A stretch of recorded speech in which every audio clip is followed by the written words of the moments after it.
The GOP base has shrunk compared to last presidential election. The polling firm Gallup, which tracks party affiliation monthly, says those identifying as Republicans has shrunk by 2 percentage points since 2020. It's pretty significant. Yeah, a lot of them did die of COVID, like genuinely. A lot of it really was just COVID deaths. I mean, 2% is a huge amount. Like 2% down from 32 to 30, or sorry, 30 to 28. That's a reduction of 1/15. I mean, that's like a 6 to 7%, I don't know, something like that percentage reduction in how many people are considering themselves Republicans, which is millions of people. Enough to shift the election? Well, yeah. I mean, potentially. The election's happening pretty soon, so we'll get to find out. This is one of the reasons I keep talking about the unreliability of statistical models when it comes to analyzing data, because so often when pollsters are taking their data and they're running it through models to see how to proportion the information they've been given, they use estimations they have of the Republican populations within the counties and so on and so forth they're looking at. There's just one problem, though. The last estimate that we got of populations was in the census, and the census was in 2020. What's happened since 2020? COVID. So without a very detailed, thorough, impossibly thorough statistical model, it would be very difficult to know whether or not you're proportioning your data to the correct amount of people who are Republican in any given area. You can go off like excess death count, but it's not. Didn't we get some of the updated deaths though? Yeah, but like you can do math on that, but you're talking about like an insanely difficult equation. And you have to run this in every time anew, poll after poll after poll in each area with new models to account for like population growth and change and movement in and out of an area and deaths excess, which aren't like predicted by general trends that you see in the census. It is not easy. What's the actual point of polls, man? They're here to make us, they're here to place us on the ever-moving shift of it's so over and we are so back. Do you think poll herding happens because pollsters are scared of their professionalism being challenged? Or is it more likely that they're scared of Trump supporters threatening them? I don't think it's the latter. I think it's the former. I really do think that a lot of it is because pollsters are like nerdy, egg-headed wonks, pushing their glasses frame up. And they're like, well, we wouldn't want to do anything outlandish here. Anything outlandish. An outlier would surely cast dispersions upon the reputation of my polling outfit. That's unacceptable, Part of it is professionalism. Part of it is also like they are getting a lot of pressure from the top. It's protecting their ego. That does contribute to it, yeah. If you have an outlandish poll, you're often asked to defend it, which I don't necessarily think is fair. Like, if you do the polling and you explain your methodology, and you release the poll, and the poll numbers are surprising, why should you have to defend it? Like, all you can really do is defend your methodology. But if the methodology is the same methodology that you've employed before, it's like, what are you defending? You're not the one who filled out the result forms, the voters are, or the prospective voters are. Like, why are you the one defending it, But a lot of people perceive this as like, if a pollster releases a poll, they're endorsing the results of the poll. Like, if you're a pollster and you release something crazy like Kamala Harris +3 in Iowa, people are like, oh, so you endorse Kamala Harris for Iowa, do you? Well, it's, you're just putting out the poll. Do you think news channels want races to be close for views? Yeah, but I don't necessarily think they're deliberately cooking the data to get that result. I think there might be other more complicated biases, but I think that's a factor, but I don't think that's like the one thing that's leading them to bias the poll results, Can you explain in 10 seconds what poll herding is for the uninformed? It's just, if you're a pollster, you will run your polls through models that get results that are similar enough to the existing base of polls. Basically, like, through a bunch of collective efforts, the pollsters are producing polls that are all basically getting the same results in the same area. Nate Silver, that jackass, said that the statistical unlikelihood of all of the swing states being this close, this consistently right up to the election is basically zero. You said pollsters get pressure from the top. What do you mean? Who's pressuring them? Well, often pollsters are like run by news organizations, or there are other political groups that run. Like, there's almost always, very rarely is a polling group just like an independent organization with absolutely no financial ties. There might be pressure from the top to avoid an outlandish result because they don't want to become like they don't want to be faced with accusations of partisanship. They might not want to, have to defend an outlandish result. Like, there's always stuff like that. What do you think of exit poll? Exit polling is almost always reliable, but why don't we like Nate Silver? You guys ask a lot of questions today. You know that? I know we're anxious about the election, but you guys are asking a lot of questions. What do you think about outing LGBT conservative politicians as a strategy? Is it moral/justified? To be honest, I don't really give a shit. If there's a politician who is campaigning on like anti-gay marriage, trans people, so on and so forth, and then they're on Grindr, I don't give a shit. If people are like, yo, guess who I found? I don't care. I'm really sorry. Maybe next time be less horrible. What's the point of outing them? Nothing changes. No, I know that's not necessarily the case. It usually hampers them quite a bit. In their ability to like disingenuously propagate their message. There are a bunch of homophobic gays who think that like the best world is the one where only they're allowed to be gay, and those people are going straight to hell. Like, there are so many, they do this with like homosexuals, like in the online Nazi communities. They're like gays and chasers, and I would say pedophiles, but they're all pedophiles and they're fine with it and they know it. But like, they all have this attitude where it's like, okay, everyone else is a degenerate. My degeneracy actually is justifiable or like permissible, And I don't think that shit goes. Dave Rubin isn't in the closet, so. Oh my God, I will vote. I will vote for Donald Trump. Oh my God, I will vote. I will vote for Donald Trump. Have you looked at the Streamocracy map recently? It's been 100% of you, 100% for you every time you check. I still haven't signed up for it because I've been a busy bee. Is there like a screenshot of that? They did a male version of the secret vote ad and it's even better than the female version. Is this official? No, probably not. Come on, boys. Let's make America great again. It's your turn, buddy. Before you cast your vote in this election, think about how it'll impact the people you care about the most. 420! Daddy! Remember, you can vote any way you want, and no one will ever know. Do your patriotic duty? You bet I did, brother. What happens in the booth stays in the booth. Vote Harris Walls. Paid for by Vote Common Good. That's cute. That's a dude's rock moment right there. I mean, if they really rocked, I feel like they'd be able to discuss it publicly. But I appreciate the, these are really good ads. It is nice that because they're not run by complete psychopaths, it is possible for Kamala Harris's team and their associated PACs to have ads that are entirely psychopathic. Like, every Trump ad is something to the effect of like a Hyperborea remix set to like, screeching monologue about how Kamala Harris is going to kill every single white male in this country. There are a bunch of different tones that you get in the Kamala Harris ads. Here's the map and leaderboard. Good Lord Almighty. You folks have been kicking up a storm on my behalf, haven't you? All you fine people participating in the Progressive Victory canvassing map vidgy game. Why is it red? Because that's my color, brother. God damn. We got some shooters out there. By no means claiming our politics in the UK is remotely sane, but man, I still get some jarring culture shock from the shit you're allowed to put in political ads in the US. Yeah. If we didn't have an 18-month political cycle every 4 years, then there are like 3 states that would basically just like go bankrupt. Pennsylvania, it would be probably like Pennsylvania, Michigan, Wisconsin. I don't know if Georgia, because Georgia was a surprise hit back in 2020. Maybe Georgia. Used to be Florida. Yeah, not anymore. Nevada and Arizona. Nah, Nevada and Arizona don't really have a big industry for elections. Used to be Ohio. Not anymore. Maybe one day.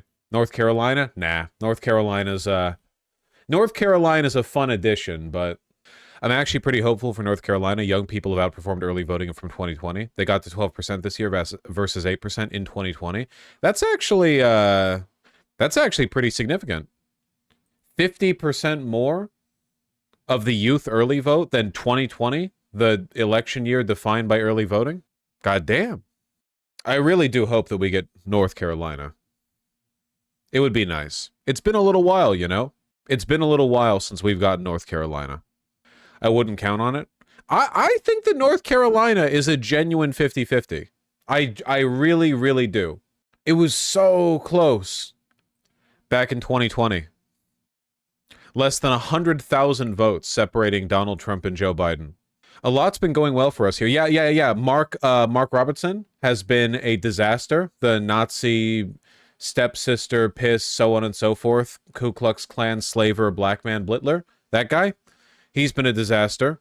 There have been a lot of positive indicators. Oh, there's no chance of him winning. But there have been a lot of positive indicators. How's the Senate map looking? One problem at a time. It really is crazy how, like, the numbers between 2016 and 2020, it's so much of it is just Hillary Clinton underperforming and not Donald Trump overperforming. Donald Trump got a smaller percentage of the vote back in 2020 than he did back in 2016, you know? The youth vote is very indicative. I really, really, really hope we get it. Well, apparently Iowa is now solid blue. So we have that going for us, at least. No one expected it, but the most pessimistic version of this map, I think, well, I guess the most pessimistic version is obvious because it's basically just red everywhere here. But that's not very interesting to talk about. I think that there's a very real possibility that we get the trifecta, which obviously puts us in the winning margin. I don't know about Arizona. I really don't.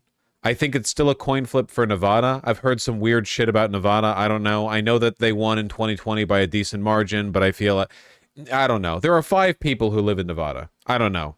The most, like, radically optimistic outcome that we could possibly hope for, and I'm saying, like, radically optimistic to the extent that I don't think it's going to happen, would be only a narrow loss in Iowa and in Ohio. A narrow loss in Florida, and Texas is in play. That would be the most, like, insane imaginable. Like, this would, if things are as biased against reality. Florida, Vaush, you don't understand. I don't believe in Florida. The most radical possibility here is one which might include a Blexus. Can you explain how large industrial hub Pennsylvania is somehow not a secure Dem state? I'm afraid that I would need to subject myself to an unhealthy amount of cranial trauma in order to understand and then convey electoral politics in Pennsylvania. Some states are easy. California is a deeply blue state with a lot of red suburban and rural areas, but the blue areas of the state, their highest priority above everything else is maintaining their property values in an area with very scarce and very expensive housing. Hence all of their policies on crime, homelessness, so on and so forth. So it's a progressive state where everything is compromised by the housing crisis, you know? Like, some states have a much more... Florida's not going blue. People are severely underestimating how many conservatives moved here over the past decade. I think people are hoping that Helene may have blown some of the conservatives up north, like into South Carolina maybe, and therefore they're not in play for Florida. I don't know about that theory, but, you know, it's not impossible. It's not just people moving, it's Latin voters shifting. When the Democrats finally wisen up and they put forward, like, Danny Trejo as their 2028 presidential candidate, the southern border blue sweep will be unprecedented. No one will be ready for it. What's the name of the actor who plays Gomez in Breaking Bad? I trust him. He has a very trustworthy goatee. John Lovitz? Is that it? I'm just reading off chat. I don't know. Danny Trejo is 80. So is Biden and Trump. Who cares? Victor Schultz. I'm afraid there's nothing I can do about that. I still have hope in Arizona and Nevada due to the abortion amendments. I genuinely do not know how much certain issues being on the ballot, like on referendums, how much that actually pushes people in the general election. I don't know. His name is Stephen Mikhail Quezada? Gotcha. Truth nuke. Texas is not only in play, it's guaranteed. Wouldn't Blexus be possible due to how horrible their abortion bans are? The main problem with Texas going blue, even though it's very possible that it does, is that Texas is legitimately not a democracy. Greg Abbott and his cronies have crushed dissent, removed voting booths and stations, disenfranchise people. They create watch lists and monitor people. That, like, legitimately the entire state of Texas has been, like, weaponized into an authoritarian state regime. And the Biden administration has let all of it happen. I know that a lot of this is under the purview of the Supreme Court, but there's also a lot that Biden has done to give him, like, basically unlimited power within his own state. Like, he's been more effective at doing that than DeSantis has. You've got to be kidding me. This is my For You page right now. That rules, man. I love how this is legal, and Garland will do nothing about it. Oh my God, I will vote. I like how Elon is doing a cut down version of his famous X jump, his soy jump, even in this ad. And I know this is a deep cut for a lot of you Zoomers. Does JD Vance not look like he's doing the "Oh really, owl" look here? I know that's like from 20 years ago. He's really giving that, though. He looks like he's in The Office. He actually looks like that all the time. He loves looking at the camera because he's not as media trained as a lot of other people. He looks at the camera all the time. He always looks like, yeah, the Jim stare. Have you been keeping track of congressional polling? I don't believe in Congress. I don't think it's real. That's the millennial head tilt. It's true. He's got it all going on. He's got the millennial meme, like, evoking. He's got the millennial head tilt. He's got the millennial, like, side eye to the camera. It's crazy. He's really compensating for Trump's age here. Yet FCC commissioner says Kamala on SNL violated equal time. That's awesome. Kamala Harris went on SNL for like 2 minutes the other day. It was a pretty cute little bit, to be honest. But apparently this violates the equal time rule. This is a clear and blatant effort to evade the FCC's equal time rule, Commissioner Brendan Carr posted on the social media platform X on Saturday in response to a post from the Associated Press about Harris being on the show that night. The purpose of the rule is to avoid exactly this type of bias and partisan conduct, a licensed broadcaster using public airwaves to exert its influence for one candidate on the eve of an election. Unless the broadcaster offered equal time to other qualifying campaigns, Carr, a Trump appointee, continued, the FCC's equal time rules let rival candidates ask for equal airtime. Nice. Isn't Kamala owed a bunch of time on Fox? That's a great question. Fox TV isn't a network, it's cable. I'm very sorry, I'm too internet pilled to remember the distinction here. 1 second. Political programming and cable advertising rules generally govern the circumstances under which radio networks broadcast over the air, which are government owned. Wait, what channel is SNL on? NBC. I actually didn't know that. I had never once... I guess I just imagined that it was like on Comedy Central or something. I never really thought about it. NBC was a private company. Yeah, but it's broadcast. It's on the airwaves.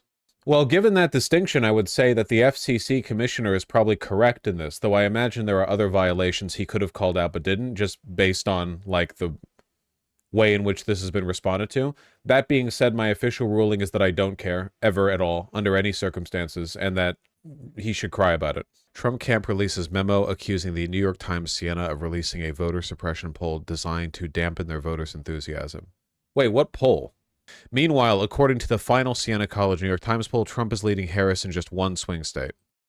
I haven't seen this most recent poll. It surveyed 7,800 likely voters across the 7 swing states between October 24th and November 2nd, with a margin of error of plus or minus 3.5 points within each state. Here's Patriot polling. That's great. Is the Siena added to this one? Even Pennsylvania, Trump up +1. Harris up +2, 3, 4. North Carolina. Nevada, Harris up. Michigan even. You know what? I really do think that I really genuinely do think that Nate Silver is correct. I think the odds of every single swing state being this close are basically zero. That's ridiculous. There's absolutely no way. There has to be a lot of hurting going down. It's one thing, like, it's not just like one poll or another. It's so consistent across the board. What is his logic? Just the idea that the odds of this, all of the swing states being within like a margin of error of completely tied all the time, it's ridiculous. You would have much more disproportionate. This is a very polarized election, you know? It's not like you're seeing a lot of indifference from voters. You should be getting clear data out there from which you can draw a more compelling picture than, yeah, everyone's basically just like 50-50, I don't know, shrug. It's crazy. Just statistically speaking, it shouldn't be this close all the time. So do you think it's going to be a landslide in another direction? No. What I'm saying is that there should be more variation. Like, it's incredibly unlikely that all of the swing states would consistently get polls that are all this close. You'd think you'd see more variance between polls due purely to errors in the polling methodology. Like, you would think you'd see more variance just in Pennsylvania because different pollsters are using different methods. You'd get like a more like a +7 or a -6 or this or that or whatever. You know, the idea that all of them, all the time, no outliers, everyone is always getting it within a coin flip is crazy. Dude, I'm telling you, unless we get like the world's most unlikely polling results in a few days, they are going to be sending the pollsters off to the volcano to be sacrificed to the statistician gods, okay? They are going to, these motherfuckers are getting dunked in the caldera, okay? They're going to get three-pointer tossed into the middle. They're going to be a little bloop in a lava bubble, okay? It's over for them. Even Patriot polling is hurting. Like every pollster all the time. I feel like I want to go back like to Obama 2008 or Bush 2004 or whatever and go look at the swing states then and what the polling results looked like then, and it's like there was way more variance. Isn't it like weird, like, oh yeah, 500 polls are released and all of them are within 3 points of each other? What if the polled people are lying about who they're voting for? That's not relevant to what we're talking about. We're just talking about the statistical Okay, let me put it this way, okay? Imagine you have a gigantic bucket of M&Ms. It's a huge bucket. It's almost like infinitely large, okay? And you know for an absolute fact that 50% of those M&Ms are red and 50% of them are blue. You know this like mathematically for a fact, okay? And they're all mixed up. They're very, very thoroughly mixed. Imagine if you would like dunk your hand in and get a big handful of M&Ms until you had like, I don't know, 100. And then you would like count up the 100 and you'd go, okay, do I have an exact 50-50 red-blue split here? In likelihood, you will like very rarely get an actual 50-50 split. You could get like 67-33, you could get 60-40, you could get 52-48, whatever. You would get a lot of variance because even if you know the overall proportion is like a given number that you already know for a fact, just the nature of polling means, and this is like an analogy for polling, the nature of polling means you are going to get like a lot of variance in the results. And we're talking about hundreds of pollsters, hundreds of polls, over and over and over and over again. And they're all within like 3 points of 50-50. It's not just that the polls average out to the 50-50. It's that all of them are 50-50, you know? Does that make sense? I think they're trying to be cautious. That's what poll herding is. That they are massaging the data using analytical models in order to make sure that they don't get outliers, that their results basically conform to their preset expectation. But because the preset expectation is being created by the herded massage data, you have this feedback loop where you're lying to fit a model that you lied to fit. Herding, like sheep, a touch of the tism. It's not even necessarily a conspiracy theory. Again, you have to build an analytical model in order to use the data that you get from surveying people, and people's understanding of what a good analytical model is going to be influenced by the existing landscape of polling data. So maybe these people are taking like their surveys, they're getting their polling data, and then they're like, okay, well now we have to use an analytical framework in order to process this data. What should we do? Like, how do we know if the framework we're using is good? You settle on a framework that gets you an outcome that fits within the like expected range of existing outcomes, and then that looks legitimate because it fits with whatever people have already been saying, you know? Like, let me just put it this way, okay? It would be one thing for the average poll to say that Michigan will go +1 to Harris, and then in reality it goes +7. But for every poll to say Michigan is going +1 and then for Harris to get +7, that would be insane. It's the difference between the pollsters were off and the pollsters were all together, collectively constructing the data in a way that led to them being off. I hope this makes sense. The variance is too low, yeah. Is this nefarious or cautious? Probably both, depending on who's doing it. I'm lost. Okay, that's fine. Like, look at this, man. If New York Times Siena and Patriot polling are both getting the same damn data. Siena says Arizona Trump +4. Patriot polling says Arizona Trump +3. Patriot says Trump up by 2 in North Carolina, 1 in Georgia, 1 in Pennsylvania. New York Times Siena says Pennsylvania's tied, Georgia's Harris +1, North Carolina. Like, they're all within 3 points. Couldn't it be that they're all accurate, though? No! No, polling's never that accurate.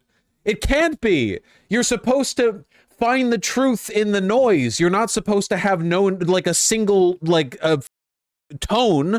Like, the polling is supposed to give you this huge range of data, and you, the intelligent person with a sociology degree, are supposed to be able to go like, okay, well, this is what I trust and this is what I trust, and I'm putting it all together. You're not supposed to go like, time for me to embrace the cacophony of polling data, and then you get hit with a single pure tone brown note that makes me instantly shit my pants with disappointment. It's not like it's dog shit. Yeah, 100 people each flipped a coin 100 times, and all of them got between 52-48 or 48-52. What are you talking about? You cannot tell me that this isn't the consequence of some kind of... Are you kidding me? Oh, yeah, man, Pennsylvania is a swing state, which means that as you approach election day, all the hundreds of polls, like, blend together into an actual, genuine, perfect 0 point... The singularity. Look at this! This is insane! They're not even moving anymore! For a whole month in the lead up to the election, less than a point variance, just a pure line? I don't believe it. I can't believe it. North Carolina. What? This is statistically impossible. All of the news, all of the nothing. I mean, these are averages with no movement. They don't normally look like this. They don't normally look like this. They didn't look like this back in 2020. At least I don't remember them being this bad. There's always a level of convergence leading up to the election, but this is something else. This is 2020. I'm gonna lose it. I'm gonna lose it. This is 2020. This is what I mean. There's no way. There's no way, dude. This is what the data is supposed to look like, because they don't want to underestimate Trump again. Yeah, so they're lying. Or they're adjusting the models they're using to analyze the data. They're framing it through analytical models that are leading to the outcome that they already have, which is the same as lying, but more complicated. It's fancy lying. Literally, let's just compare like every state. Pennsylvania, okay? Here's Pennsylvania today, where we are literally like, we are trying to create like one line, the uniline, okay? I don't remember what it was in 2020. Maybe it's completely... Yeah, here's Romney versus Obama back in 2012. It's not just about how far apart the lines are. It's about the variance. There's so much more variance in the data. In short, polling is the devil. Yeah, but like it's worse now than it ever has been. The polling has always had problems with it. But this is different than there being problems with the methodology. This is like a coordinated effort to massage the data to produce a meaningless pure tone from which no real information can be derived. You know that no matter what outcome happens in 2 days or however long it takes to resolve all this, you know that no matter what outcome we get, it's going to be like apocalyptic. Like, no matter who wins, no one's ever going to trust pollsters ever again. And why would they? It's completely worthless. Here's Wisconsin today. Wow, what a shock. We have the Uniline. Incredible. Hundreds and hundreds of points of data from different organizations, different people using different analytical models, somehow converging to form the Uniline. What a shocker. 2020. The scales are way off, though. This is true, and I should note it in fairness. The scale for this goes from 0 to 60, whereas in 2020, the scale here goes from 40 to 60. However, there is still vastly more variance, as you can see by just scrolling left to right. The number changes way more moment to moment. So even in an absolute sense, there is it is still an enormous difference. But yes, that is true. It's clear to say that it's important to say clearly that the scale is different. Why they changed the scale? I don't. The reason the scale is different for 2024 is because Kennedy is down here. At the beginning down here, they still have Kennedy for a little bit, so they need to have the scale go all the way down to the bottom to account for his failure of an existence. Michigan. Okay, here we have the brown note, the single perfect harmonious note. Wonderful. Wow. These ones are actually more consistent, but still nowhere near as much as in 2024. You can take a look just by scrolling from left to right. Take a look at the number. Harris +3, +2, +3, +2, +2, +1, +2, +1, +0. No more than 3 points of variance. Here, Biden +3, +6, +8, +10, +9, +7, +8, +6, +8. Like, yeah, you see the difference. Much more variance. There's the Georgia brown note for 2024 and for 2020. Oh, actually, for 2020, we have a much more consistent tight race here. Okay. Though, again, look at the points that you're seeing over here. See? Yeah, Georgia was insanely close back in 2020, so this was actually pretty accurate. But look at the points you see. Notice how even here, on October 31st, a week before the election, you have like Joe Biden at 54, at 53, at 52. You know, you have a Joe Biden down here at 46. You have a huge range. Even here at the last minute. The difference here is that this line that we're seeing, while it is very close, which was accurate, it was very close in 2020, you saw a huge variance in the data that was shown in the polling. You want that polling variance. But now, they don't even show the dots. But I follow the rolling average, I see the data, and there's not that much variance. Everyone's basically saying the same thing all the time. There are people in chat who are speculating that this might have something to do with AI being used as a substitute. Like, AI can only put out what is put in. It can only produce an art style if you've given it 1,000 pieces of that art style. You know, it can only replicate, mishmash, regurgitate. It can't create anything new. So the argument would be maybe they're using they're using like analytical models that use AI in order to accurately assess what the appropriate methodology would be for understanding the data they've been provided, and that just spits out the same result every time because they're like pre-correcting for the anticipated outcome. Is that true? Probably not. And my reason for that not being true is that all of the polling centers are giving us basically the same data, and I doubt all of them are using AI, let alone the same AI, you know? It's possible some of them are doing this, though. Here's the brown note with Nevada today. Again, nothing matters. All polls are the same. Nothing changes. And there you go. Vastly more variance back in 2020. Arizona today, where you have not the brown note, but two like incredibly consistent lines that are basically just like literally just draw a line, you know? 2020, way more variance. Look at all those dots. Look at all these dots. Look at this, man. This poll right here would have Joe Biden up by like this would be like 54. This would be like 54 to like 38 or something. This would be like a 16-point bump for Biden, and this poll right here is doing the opposite for Trump. See? They hid the dots. Can we really compare? I mean, you see the data even with the lines, but can we add the dots? You don't really need the dots because you can see the results down here in the polling that's listed at the bottom. See? You have a Trump bump, you know? But it's just so consistent. New York Times has the dots. These aren't the right dots. Only I can turn the keys. Oh wait, here we go. These are the right dots, Lamau. What's the scale for this? 50-40? Okay, so this scale is really zoomed in. So we're looking at variances that are within like 5 points, basically, which is much lower than we saw for Pennsylvania before. But even then, see the different dot sizes here? And look at it's not right. Okay, looking at this, I'm going to need to like I would need to break it down. Like, I would need to dust off my degree to go over this and explain like why this looks wrong. This looks really wrong.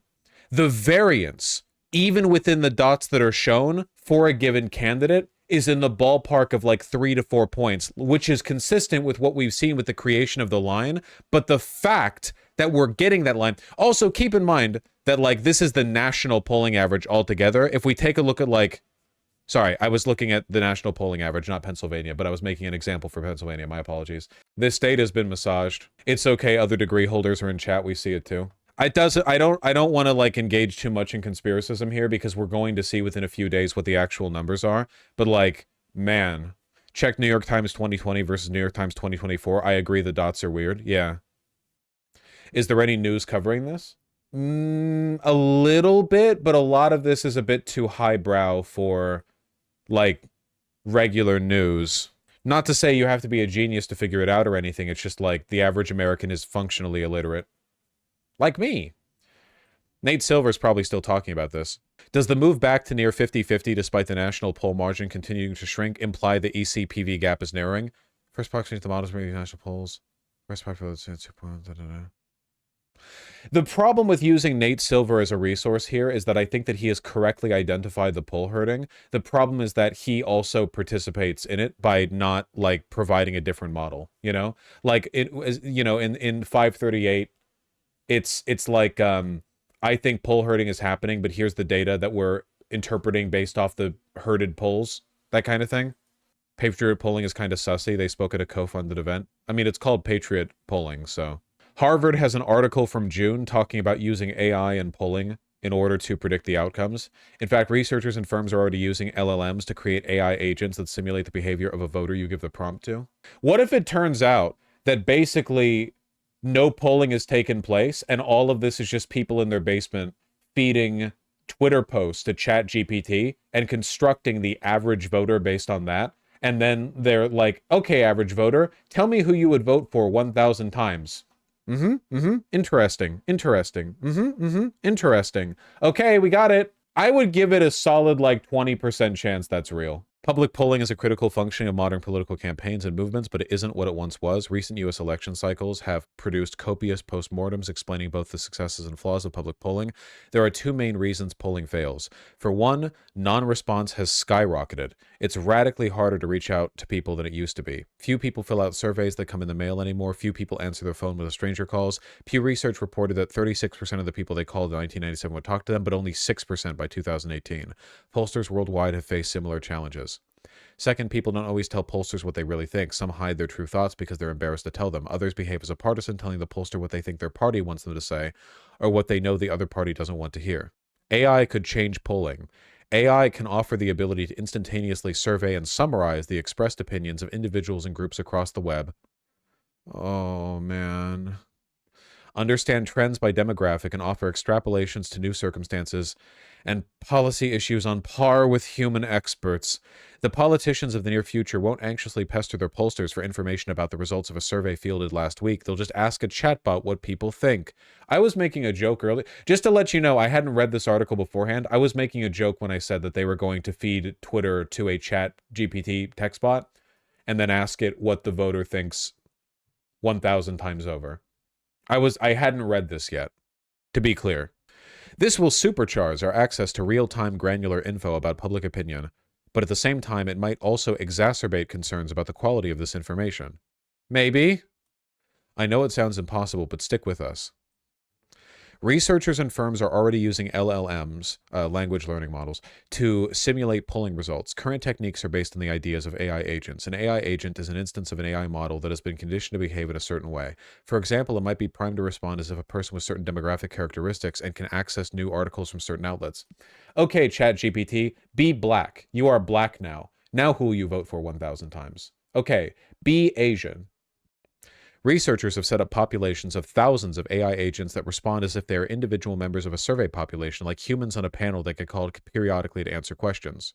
The big difference between humans and AI agents is that the AI agents always pick up the phone, so to speak. Also, another big difference, just a little one, if I might, the humans are real! A political candidate or strategist can ask an AI agent whether voters will support them if they take position A or B, or tweaks of those options like policy A1 versus policy A2. They can ask that question of male voters versus female voters. They can further limit the query to married male voters of retirement age in rural districts of Illinois without college degrees who lost a job during the last recession. The AI will integrate as much context as you ask. What's so powerful about this system is that it can generalize to new scenarios and survey topics and spit out a plausible answer, even if its accuracy is not guaranteed. In many cases, it will anticipate those responses at least as well as a human political expert. And if the results don't make sense, the human can immediately prompt the AI with a dozen follow-up questions. That's exactly what we're talking about right there.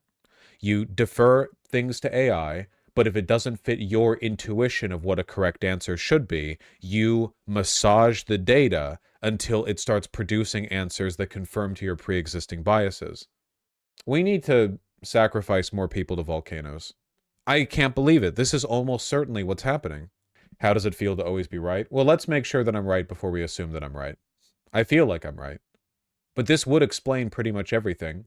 The frequency of polls being released, the fact that the data keeps getting massaged. I'm telling you what they're doing. You know what they're doing? They're doing real low-quality polls, but then they're fast-tracking that demographic data for the polling that they're doing into an AI language learning model, and they're using that to determine how they should massage the data. They're using that as the framework for determining what the right analytical model is.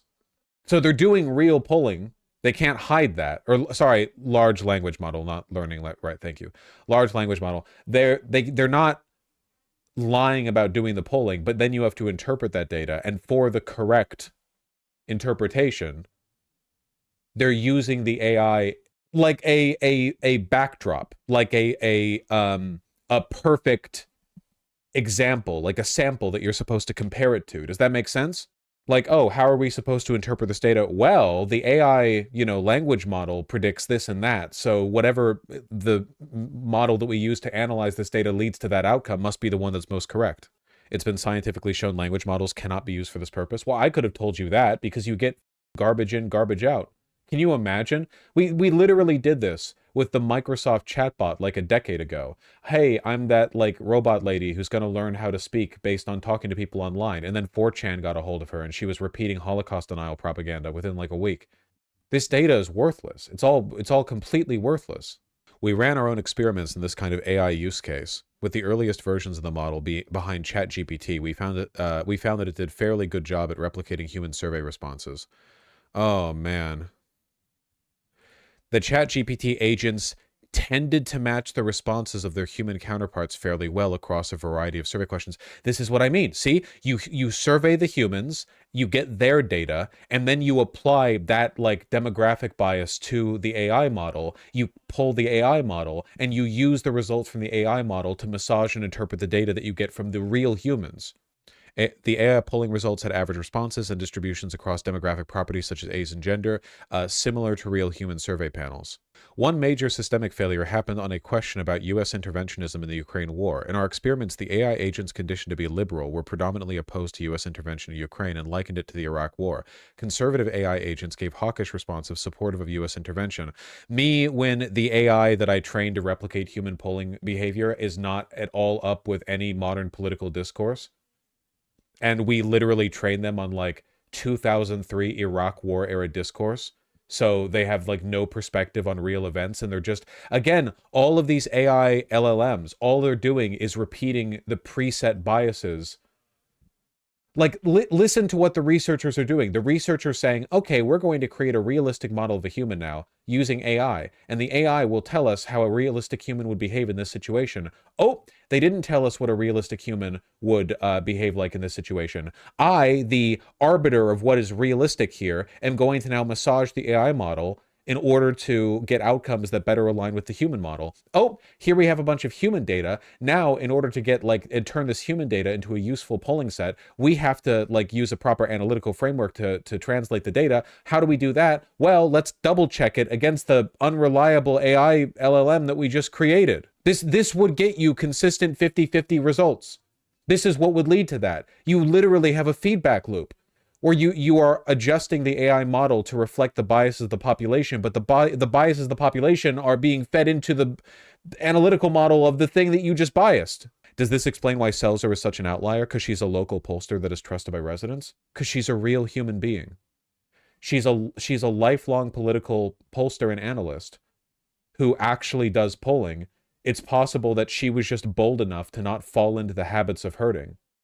She might have actually just done the research. I still think her results are an outlier. I don't think Iowa's going +3 to Harris. But she published an outlier in an era where apparently publishing an outlier gets you executed. This is crazy, man. This is some like genuine life ruining stuff. Like not life. This is like civilization collapse shit right here. Like literally every institution that we use to reflect and understand reality is being cynically just destroyed for the sake of, you know, for a variety of incentives, profit seeking. It's not the AI, it's how the people are using it. It's the AI and how people are using it. But this is all AI can be used for. It can only be used to harm. It is a devilish technology. This AI company they're using for this is... The co-founders say they've purposely kept a low profile. We've been very careful, Co said. We don't want to be seen as teenagers who meddle in elections. 2024 election model. Next model drops in 3 hours, 57 minutes. Across 1,000 models of the 2024 presidential election. Wow, a 50-50 race. What a surprise. Our simulations go beyond predicting outcomes. They shape them. We need a lot more laws, is what I'm going to say. I'm sorry, my anarchist comrades. I get you. I get what you're saying. I understand. But we need a lot more holes in the ground. We need a lot more jails. We need a lot more prisons. We need a lot more... I want more people shoplifting Twix bars and a lot less people doing stuff like this, okay? We will build a society around the shoplifting of Twix bars. And we will fill our prisons with men like this. We are existentialists. We believe we live in a simulation and it is our goal to prove it. Okay, gotcha. Right. So typical like Silicon Valley tech bro mysticism. Yeah, okay. They are very secretive on their website. But yeah, I mean, they are advertising products that are literally what we're talking about these pollsters using, potentially. Our flagship model for political simulation. Dynamo simulates humanity from the ground up. See? Dog-owning voters. 35-year-old men living with parents. Ha! That's you guys. Voted Brexit. Single people with 2 children. This is it. This is the... They're advertising the exact... Hey, Vaush, I just calculated the variance in national polls leading up to the election in 2020 versus 2024. 2020 was 7.7. 2024 is 2.6. You're empirically right about this variance. God. 7.7 versus 2.6. That's like a third of the variance.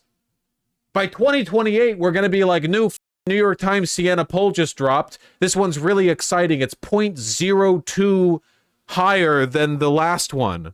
It's not just going to be 50-50. It's going to be 50.0 versus 50.0. This is their write-up on their AI model. They removed it from the website. They removed the write-up or they removed the model. They removed the write-up. No traditional poll will exist by the time the next general election occurs, Fink said in an interview with Semaphore. There are massive issues when you're using real people. You never know if someone's telling the truth. No people, no problem. AI chatbots predict elections better than humans. We'll see. Won't we? Oh, wow, and what a shocker. These guys are advertising the viability of their polling models based on their post hoc assessment of who would have won and by what proportions the 2020 election, which they're only doing using AI models that have been trained off of data that was harvested after the 2020 election. Guys, this is ingenious. We've developed a computer that can reasonably predict close to the outcome that has already happened. Genius. This is literally just begging the question fallacy, but for computer scientists. Computer scientists and STEM nerds in Silicon Valley aren't taught ethics. They're not taught statistics. They're not taught anything about criminology or sociology or economics. They know nothing. They know literally nothing besides like how to code. That's it. They have no understanding of how their shit will be applied, what outcomes it will have. They're vile people. They don't even have life skills. I wish. This is so funny as a comparison to stock market trading bots. They're so tightly correlated with herding in their trading data that putting randomization into them actually improved their results. Yeah. Every attempt that we've ever made to build something like this has failed. We have never built a model that can make predictions on this. We've never replaced humans in decision making, ever. We've never succeeded. And I hopefully never will. This mistake has everything to do with timing. The humans were asked the question after Russia's full-scale invasion in 2022, whereas the AI model was trained using data that covered events through September 2021. Wow, what a shocker.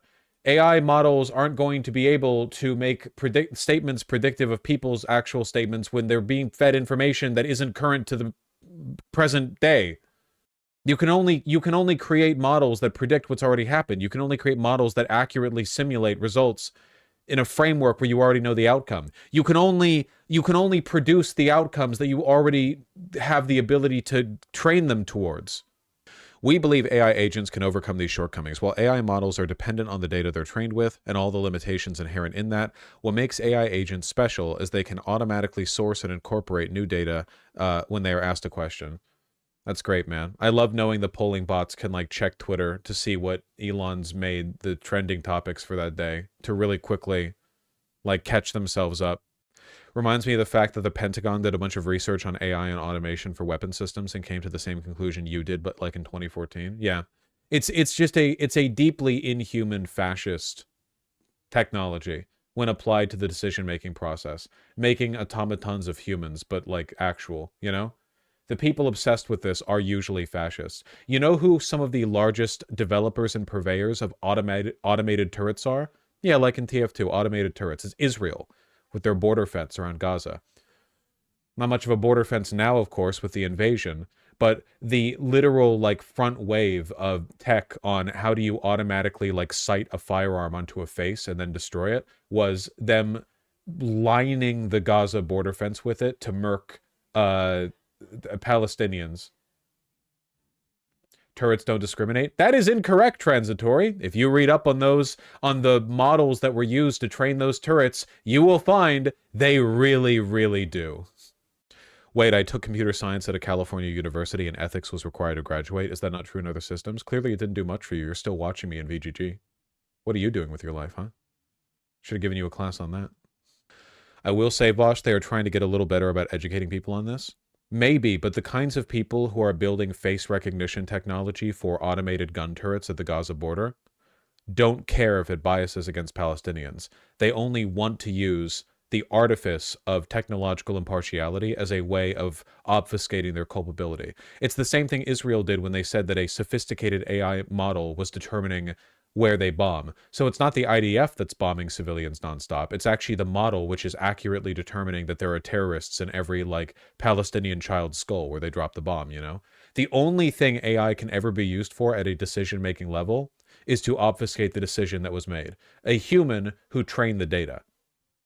You're right about the lack of ethics in tech bro circles. A lot of the ethics classes in my engineering college were seen as blow-off classes and nobody took it seriously. Yeah. Just because you're forced to take a class doesn't mean you pay attention to it. We know they don't. Israel showed its AI targeting program to U.S. advisors who immediately noticed there were blatant false positives but got told by the IDF officials that the model can't be wrong. Of course, the IDF officials saying that knew the model could be wrong. They just wanted to pretend the AI was impartial and, omniscient as a way of giving them the permission they needed to kill civilians indiscriminately. Where AI works best is as an augmentation for more traditional human pulls. Over time, AI tools will get better at anticipating human responses and also at knowing when they will be most wrong or uncertain. They will recognize which issues in human communities are in the most flux, where the model's training data is liable to steer it in the wrong direction. Oh yeah, man. AI learning models will definitely learn when they're incorrect and will admit when they're incorrect. Don't worry, guys. As this technology develops, in the areas where the AI language models aren't able to form correct conclusions, they will determine that they're incorrect. What are you talking about? It literally can't do that. How could you ever train these models to be indecisive about their own... They can't think.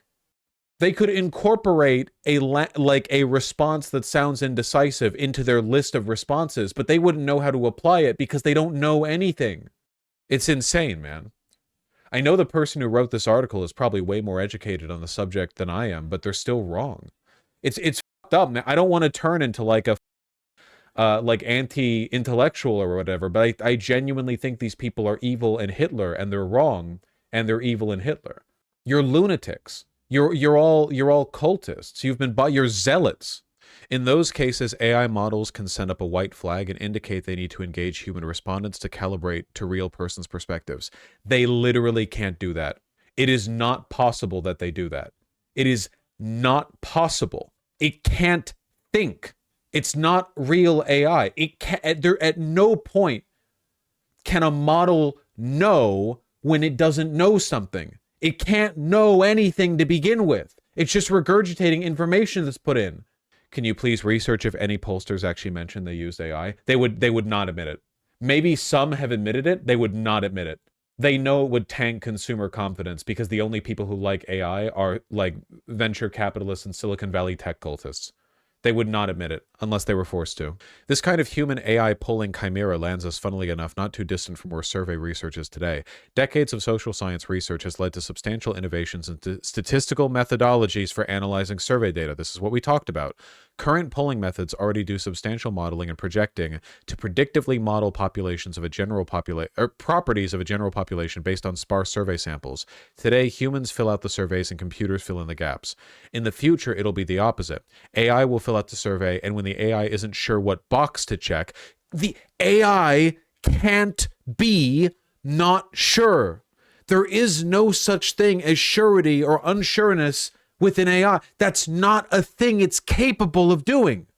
So if you're not comfortable with the idea that political leaders will turn to a machine to get intelligence about which candidates and policies you want, you should have as many misgivings about the present as you will the future. I can't talk about the person who wrote this article without getting in trouble. There is a difference between using computer models to make predictions about a population and using AI. The computer models are using data input by humans based on previous research and survey and census data. You are handing it to a black box and giving it preset biases so that it fills out forms and creates new expectations. They're completely different. If you don't like the idea of polling being made completely useless because all pollsters have given up on doing actual like surveying and are instead praying and lighting candles to the machine god AI spirit that will spit out a result that will only be accurate in retrospect because they'll post hoc adjust the model. Every election is going to be like, oh, we know our polling data was completely incorrect, but don't worry, we've adjusted our methodologies. So now the AI will produce that correct polling data for the election that already happened. And probably for the next one too. Yay! And then when it fucks up again, they're like, oh, don't worry, we patched it. I genuinely mean it when I say that people who evangelize this technology will be thought of in the future alongside people whose research was primarily in chemical weapons engineering, the Trinity Project, experiments done on Holocaust prisoners. I genuinely mean it. We're going to see these people alongside the phrenologists and race scientists of the future. They are, the amount of evil that is packed into this is genuinely beyond, like it is genuinely beyond what, it's unbelievable. From the Semaphore article, the CEO said this company has been hired to conduct polls for Fortune 500 companies, political campaigns, think tanks, and super PACs. One campaign in California is relying mainly on Oru for its polling, he said. Okay, gotcha. So according to this article, which came out just a few weeks ago, yeah, this is already widespread. And this is what makes me different from an AI. Even though the empirics on this are, I can still take some pleasure in the knowledge that what started today as like me ranting about the polls has turned into what I think is like an extremely accurate prediction for what is happening, what will be found to have happened. You know, I at least I get an AI can't feel smug about being right, and that's why I'm better than it. But boy, do I hate them. I hate them. In a lot of ways, I hate these people more than Nazis. There's something so inhuman about this that it exceeds the inhumanity of like the worst ideologies that we've ever created, you know?